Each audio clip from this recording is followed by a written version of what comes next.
Shalom bien-aimés, Rhapsodie des réalités du mardi 22 juillet 2025.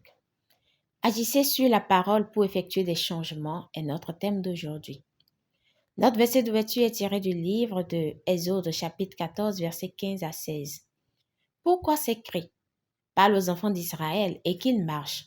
Toi, lève ta verge et tends ta main sur la mer et fends-la, et les enfants d'Israël entreront au milieu de la mer à sec, gloire à Dieu. » Certains chrétiens éprouvent une certaine forme de frustration dans leur vie parce qu'ils n'agissent pas sur la parole. Ils prient et essaient de persuader Dieu de faire ce qu'ils doivent faire. Par exemple, ils veulent qu'il change une situation pour laquelle il nous a déjà donné le pouvoir et l'autorité de changer.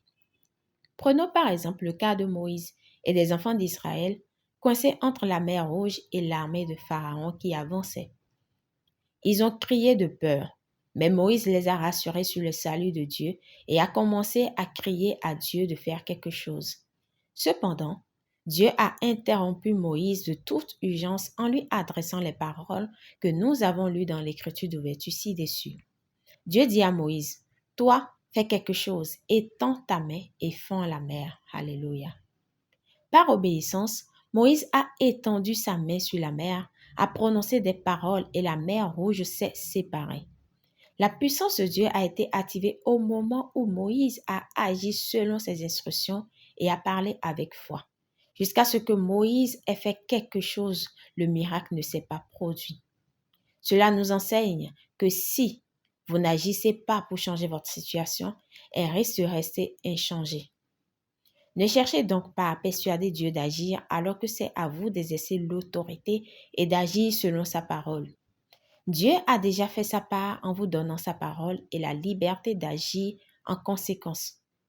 Par exemple, il dit dans 1 Corinthiens 2, versets 12 à 13, « Or nous n'avons pas reçu l'esprit du monde, mais l'esprit qui vient de Dieu, afin que nous connaissions les choses que Dieu nous a données par sa grâce et nous en parlons, gloire à Dieu. » Remarquez le principe, vous devez dire les choses qui vous ont été données gratuitement par Dieu. Si vous ne le dites pas, cela ne marchera pas. Vos paroles remplies de foi, déclarées en accord avec la parole, activent sa puissance dans votre vie. Alors prononcez la parole de Dieu dans votre vie et voyez sa puissance se manifester en votre faveur.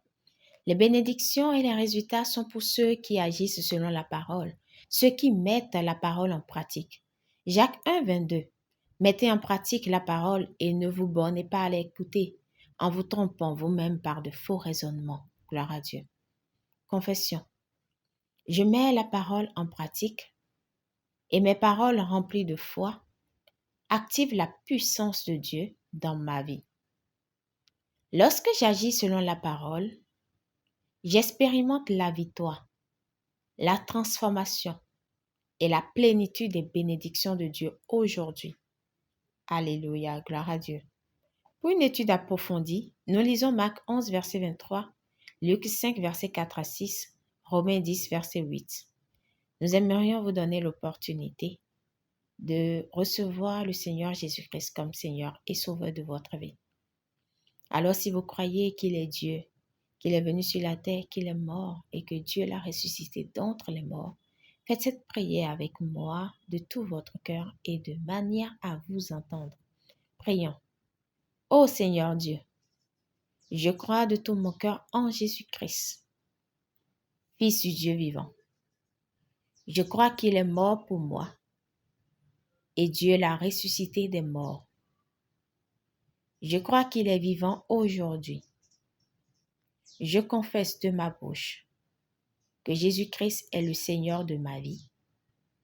À partir d'aujourd'hui, par lui et en son nom, j'ai la vie éternelle.